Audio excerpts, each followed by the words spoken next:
Right, well it's Friday the 13th, so one might say I was tempting fate a little bit by doing videos on the hoof, as it were, on a day like today.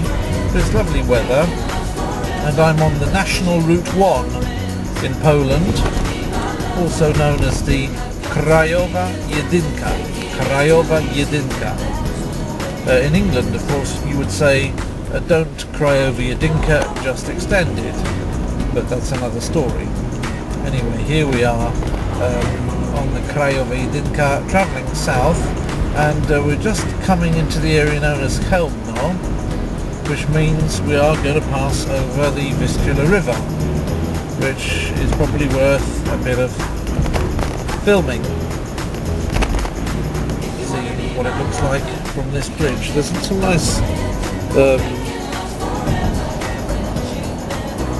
footage going on over there, and I'm going to try and take something over here as well, maybe from this perspective. Maybe you can see those turrets over there. Unfortunately this bridge is not very good for filming on, because it's rather high struts and things, but hopefully you see something.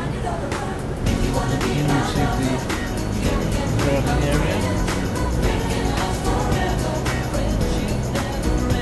Here, ahead, some singularly Templar looking buildings up there.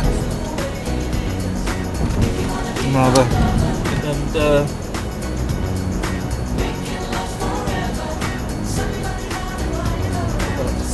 load of things. Unfortunately there's no sense of keeping a nice architectural consistency, so next to these lovely old buildings you've got these horrible new blocks on that side.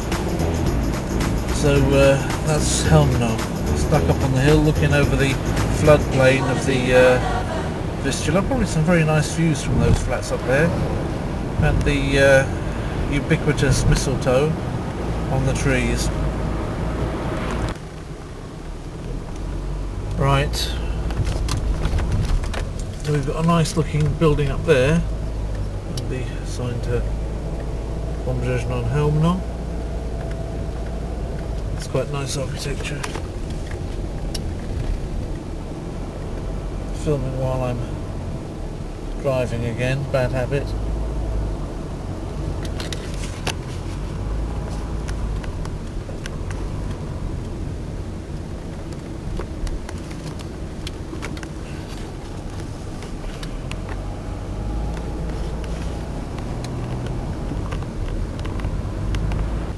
Right, what I'm hoping is that we'll get some nice footage of Wąbrzeźno.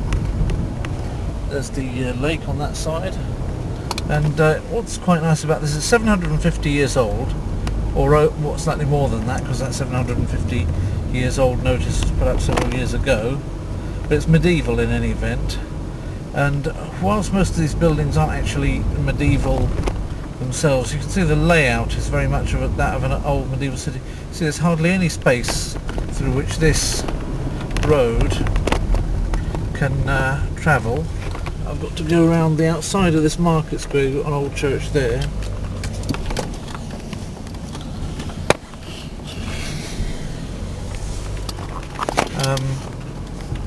I had to do it this way. In fact, some of the roads going that way are better than going up this way, but I couldn't see anything for the glare of the sun because it's quite late on a Friday evening.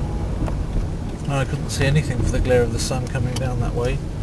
I'll take a shot of that lady. It's funny how ladies are always quite happy when you turn the camera on them. Well, not always, but mainly. It's quite funny that, isn't it? You would think that they might take exception to having their personal space violated by people going and photographing them just like that, but a lot of them seem to be really quite happy about it. It's almost like I was paying them some kind of personal compliment, rather than just making stuff to slap up on YouTube. There we go.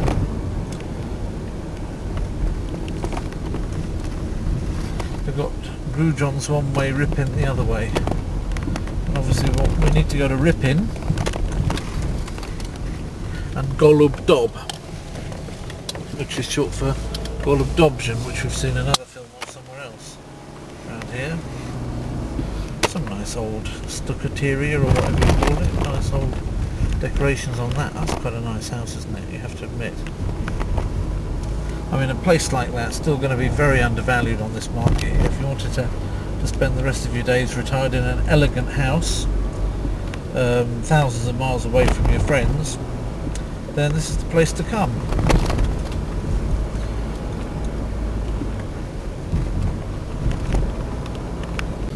This is a huge grain silo, also known as an elevator.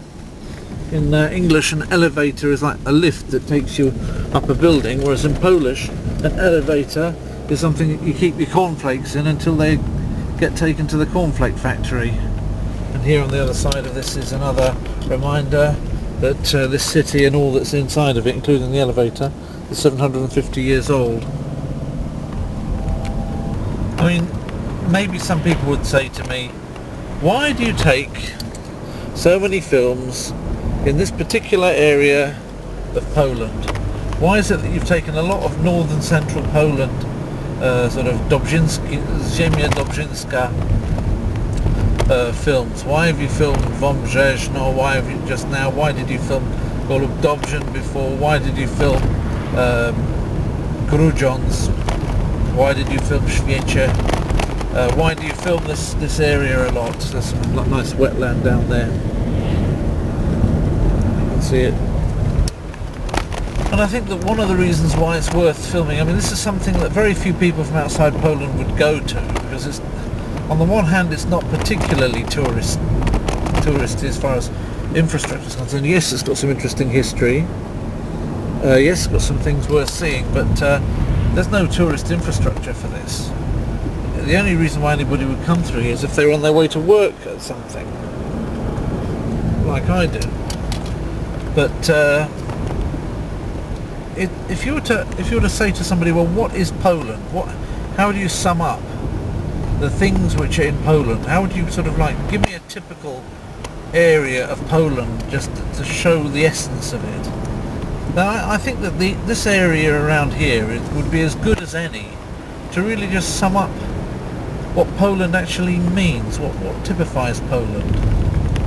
I mean, where else are you going to go? You could look at certain things. You could look at the Baltic coast. You could look at the lake areas. You could look at the cities: Warsaw, Krakow, Katowice. But a lot of Poland, I mean, the majority of Poland, if you like, is just this kind of rural, agricultural, slightly rolling, basically flat but slightly rolling scenery that you have here, with roads like this and settlements like that. If you actually look at this, you'd say that probably 80% of the territory of this country is not dissimilar to what you're seeing right now on these films that I've recently been taking here. And then you've got the other parts look like the things which we've seen where I've taken you to city centres and shown you what the old markets look like in certain places. But of course there's only one or two of them. The majority of it looks rural and looks like this as far as land use is concerned. So that's why.